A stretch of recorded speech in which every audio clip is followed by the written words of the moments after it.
श्री गुरवे नमः। धर्मानुरागी श्रोता बंधुओं, आप सब लोगों का इस सत्संग में हार्दिक स्वागत अभिनंदन है। आइए विज्ञान की चर्चा करें, उससे पहले गुरुवंदना करते हैं। ओम गुरुर्ब्रह्मा गुरुर्विष्णु गुरुरेव महेश्वरा गुरुरेव परब्रह्म तस्मै श्री गुरवे नमः। अखंड मंडलाकारं व्याप्तं येन चराचरं तत्पदं दर्शितं येन तस्मै श्री गुरवे नमः। मातृवत लालयित्री पितृवत मार्गदर्शिका नमो अस्तु गुरु सत्तायै शुद्धा प्रज्ञायुता चया। ओम श्री गुरवे नमः। आइए भगवान श्री कृष्ण जी का ध्यान करें। ओम वसुदेव सुतं देवं कंस चाणूरमर्दनं देवकी परमानंदं कृष्णं वंदे जगद्गुरुम्। ओम श्री कृष्णाय नमः। सद्बुद्धि के लिए परमपिता परमात्मा से प्रार्थना करें कि हमारी बुद्धि को सन्मार्ग की ओर प्रेरित करें। इसे इस प्रकार भी कह सकते हैं, हे विश्व के स्वामी प्रकाश रूप परमात्मा, हमारी बुद्धि को सन्मार्ग की ओर प्रेरित करें। छंद के रूप में जो कि वेदों में लिखा गया है और वेदों का सार कहा जाता है, वो इस प्रकार प्रार्थना करें। ओम भूर्भुवः स्वः तत्सवितुर्वरेण्यं भर्गो देवस्य धीमहि धियो यो नः प्रचोदयात्। बोले वेद माता गायत्री की जय। हम स्वस्थ रहें, हमारे शरीर में कोई रोग न लगने पाए, इसके लिए उसी प्रकाश रूप परमात्मा से हम महामृत्युंजय मंत्र से प्रार्थना करें कि हम सभी लोग स्वस्थ रहें। ओम त्र्यंबकं यजामहे सुगंधिं पुष्टिवर्धनम् उर्वारुकमिव बंधनान् मृत्योर्मुक्षीयमामृतात्। बोले त्र्यंबक भगवान की जय। श्रोता बंधुओं, पिछले सत्संग में हमने बताया था कि विभीषण से राम ने पूछा कि इस समुद्र को कैसे पार किया जाए। इतनी बड़ी सेना है, ये समुद्र के उस पार कैसे हो। तो विभीषण ने कहा कि यद्यपि आपके पास ऐसे बाण हैं जो एक ही बाण से आप करोड़ों समुद्र को सोख सकते हैं, लेकिन नीति ऐसी कहती है कि पहले हम समुद्र से प्रार्थना करें कि वो हमें रास्ता दे, हमें रास्ता बताए कैसे हम पार करें। और यही नीति सबकी भी होनी चाहिए। पहले जाते जाते हम उसे लड़ाई न ठान बैठे, पहले जा करके उससे हम अनुनय भी नहीं करें कि हमें वो रास्ता बताइए कि जिससे ये हमारा काम सफल हो जाए। ऐसी नीति कहती है। झगड़ा करना अच्छा नहीं होता। पहले उससे हम अनुनय विनय के माध्यम से उसी से हम नीति पूछें। तो तुलसीदास जी क्या लिखते हैं? विभीषण कहता है कि यद्यपि तदपि नीति से गाई और विनय करी सागर सन जाई, सागर के साथ पहले विनय की जाए और फिर तुम्हारे कुल में जो समुद्र है वो सबसे बड़े हैं। तुम्हारे कुल में जो सबसे बड़े जो पितर हैं वो समुद्र हैं, और जब उनसे आप विनय करेंगे तो कोई ना कोई विचार जरूर बताएंगे, कोई ना कोई रास्ता जरूर बताएंगे। इसलिए पहले विनय की जाए, पहले विनय करें। तो वो क्या कहते हैं, प्रभु तुम्हारे कुल गुरु जलधि ओ कहीं उपाय विचार, बिनु प्रयास सागर तरही सकल भालु कपिधार। अगर वो रास्ता कोई बता देते हैं तो आपके जो कपि, जो बानर, भालू, इतनी बड़ी जो सेना है, ये सब बिना प्रयास के ही पार हो जाएगी। ऐसी मंत्रणा विभीषण ने राम को बताई। राम को ये बात पसंद है, लेकिन लक्ष्मण को ये बात पसंद नहीं है। राम कहते हैं उससे, सखा कही तुमनी की उपाई, और करिए दैव जो होई सहाई। हे सखा, आपने जो ये नीति बताई है ये बहुत ही उत्तम है, इसे ही किया जाए। अगर ईश्वर सहाय, अगर दैव सहाय होगा, उन्होंने दैव के ऊपर भी कुछ बात रखी। अगर दैव, परमात्मा अगर सहायता कर देगा तो ये बात बन जाएगी।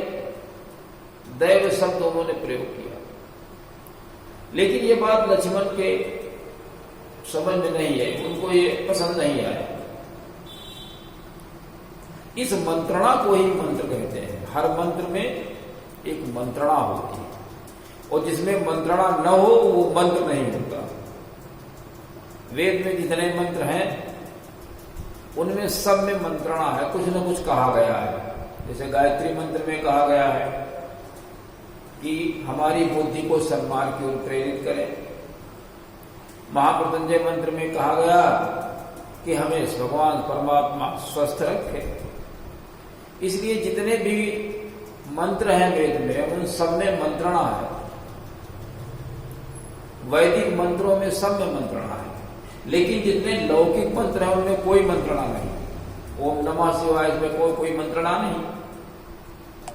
तो वास्तव में अगर देखा जाए तो ये मंत्र नहीं है, मंत्र में मंत्रणा होती है। तो लक्ष्मण क्या कहते हैं, मंत्र न यह लक्ष्मण मन भावा, और राम वचन सुन अति दुख पावा। ये मंत्र है, ये लक्ष्मण को पसंद नहीं आया कि सागर के साथ विनय की जाए, उसे प्रार्थना की जाए और वो हमें कोई उपाय बताए। ये उनकी और बड़ा ही उनको दुख हुआ। तो कहते हैं, नाथ दैव कर कवन भरोसा, ओ सोसी सिंधु करिय मन रोसा। अरे देव का क्या भरोसा, देव करे या न करे, देव के ऊपर कोई भरोसा करने की आवश्यकता नहीं है। पता नहीं वो करेगा कि नहीं करेगा। मन में रोष करिए और बाण लीजिए, इसको शोषित कर दीजिए। नाथ दैव कर कवन भरोसा, सोसी सिंधु करिय मन रोसा। और ये तो दैव दैव करना ये कायरों का काम होता है, ये श्रेष्ठ मनुष्य का नहीं है। कादर मन कहूं एक यधारा।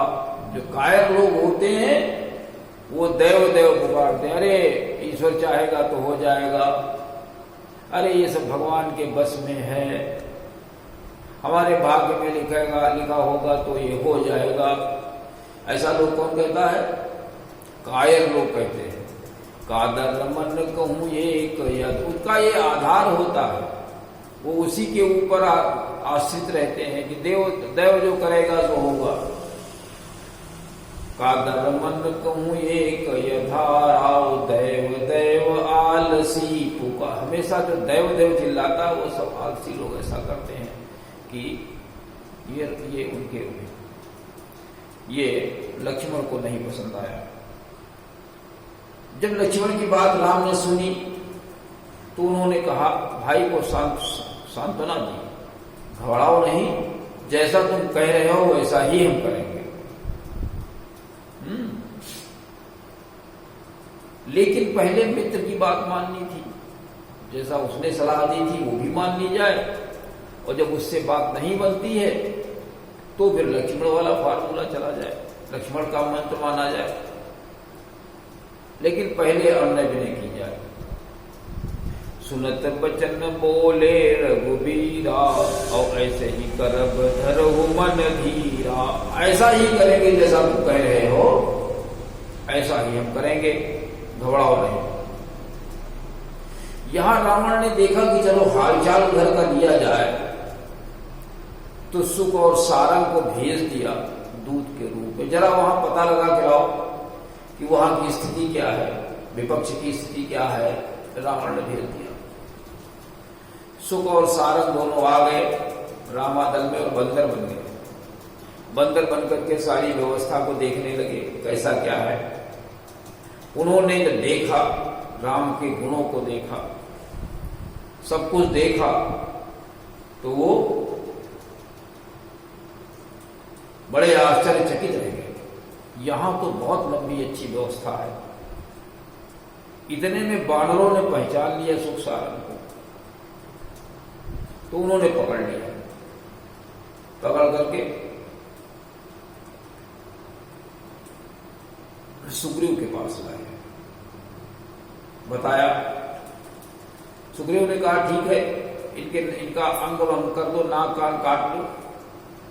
घुमाया गया, उन लोगों ने बांध करके उनको अपनी सेना को घुमाया, सेना के चारों तरफ। नाक कान काटने चले तो उन्होंने बहुत तेजी से राम की दुहाई की, अरे भगवान बचाओ। लक्ष्मण जी आ गए, उन्होंने छुड़वा दिया कि जाओ इनको छोड़ दो। सुख सारंग लौट करके जब वहां गए तो पूरा वृत्तांत बताया, सेना के विषय में बताया, और रावण को बताया कि कल्याण इसी में है कि आप सीता जी को वापस कर दीजिए, नहीं तो खैर नहीं। एक से एक ऐसा वहां पर विशाल काय बानर पड़ा है जो अकेले ही आपको जीत सकता है। ऐसा सुख सारंग ने बताया तो रावण बहुत क्रोध में आ गया कि उसने कहा सीता जी को दे दीजिए। वो क्या कहता है? कहता है जनक सुता रघुनाथ ही दीजय, इतना कहा मोर प्रभु की जय। असल में सुख एक मुनि था जो अगस्त के श्राप से राक्षस हो गया था, बड़ा ही ज्ञानी मुनि था, हो गया था। तो वहां पर वो लंका में रह रहा था, उसी को भेजा। उसने सारा हाल बताया, विभीषण का हाल बताया, सेना की व्यवस्था बताई, सब कुछ बताया। और उसकी समझ में आया कि कल्याण रावण का इसी में है, लंका का कल्याण इसी में है कि सीता जी को वापस दे दिया जाए। तो जब उसने इतना कहा कि जानकी को आप वापस कर दीजिए, तो उसने 2-4 लाते पानी जो कहा भाग जाए यहां से, जाओ उन्हीं के पास। तो जब वो तुलसीदास जी ने लिखा, जब ते ही कहा देन बह देही, चरण प्रहार कीन सठते ही। उसने उसके ऊपर चरण का प्रहार कर दिया, उसने लातों से मारा सुख को। सुख वहां से चल दिए, राम के पास आए, अपनी दुर्दशा की कथा सुनाई, राम का आशीर्वाद मिला और सुख फिर ज्ञानी मुनि हो गया और वो अपने आश्रम को चला गया। लिखा है तुलसीदास जी ने कि ऋषि अब शिव जी कहते हैं पार्वती जी से, क्या कहते हैं शिव जी कहते हैं कि ऋषि अगस्त की शाप भवानी, ऋषि अगस्त का शाप दिया था। और राक्षस भयो रहा मुनि ज्ञानी, बहुत ही ज्ञानी मुनि था, लेकिन किसी कारण से अगस्त जी ने उसको श्राप दे दिया था, तो वो राक्षस बन गया था। और जब वो राम से मिला, बंदी राम पद बारहि बारा, और मुनि निज आश्रम कहूं पगुधारा। उसने जब राम से मिला, उनका आशीर्वाद मिला, तो फिर और राम के चरणों की वंदना की उसने, तो फिर वो ज्ञानी मुनि हो गया और अपने आश्रम को चला गया। इस प्रकार से ये आगे बात बढ़ती है। अब इधर बैठे बैठे राम को 3 दिन हो गए और जलधि ने कोई बात नहीं मानी, सागर ने कोई बात नहीं मानी। तो राम ने फिर वही कहा कि जो लक्ष्मण चाहते थे। पहले तो उन्होंने विभीषण की बात सुनी, विभीषण की बात मानी, और बाद में फिर लक्ष्मण की बात मानी। विभीषण तो क्या कहते हैं कि विनय न मानति जलधि जड़, और गए 3 दिन बीत, बोले राम सकोप तब बिनु भय होई न प्रीति। तब राम जो सकोप 3 दिन हो गए बैठे बैठे विनय करते करते कि भाई समुद्र हमें रास्ता आप दे दीजिए, पार जाना है, सेना को जाना है। ये कहते कहते 3 दिन हो गया, कोई बात नहीं सुनी गई। तब राम ने कहा कि बिनु भय होए न प्रीति, बिना भय के प्रीति नहीं। भय प्रीति के लिए भय बहुत आवश्यक होता है। तो क्या कहते हैं लक्ष्मण से कि लक्ष्मण बाण सरासर आनु, हे लक्ष्मण मेरा धनुष बाण ले आओ। लक्ष्मण बाण सरासन आनु, और सोखों बारिधि विशिक कृषानु। अभी हम विशिक कृषानु अग्निबाण से, जो तीखा अग्निबाण है, उससे भी समुद्र को हम शोषित किए देते हैं। इतना क्रोध में आ गया। और वो कहते हैं कि 60 सन विनय कुटिल सन प्रीति, 60 सन विनय कुटिल सन प्रीति, और सहज कृपन सन सुंदर नीति। जब मूर्ख हो और उससे आप विनय करें तो उससे कोई लाभ नहीं मिलने वाला। और कुटिल हो, है ना, कुटिल के साथ में प्रीति आप करें तो उसका कोई हल नहीं निकलने वाला। और कंजूस हो, सहज कृपन सन सुंदर नीति, और अगर कोई कंजूस हो, उसको सुंदर, उसको नीति बताए तो वो मानने के लिए तैयार नहीं होता है।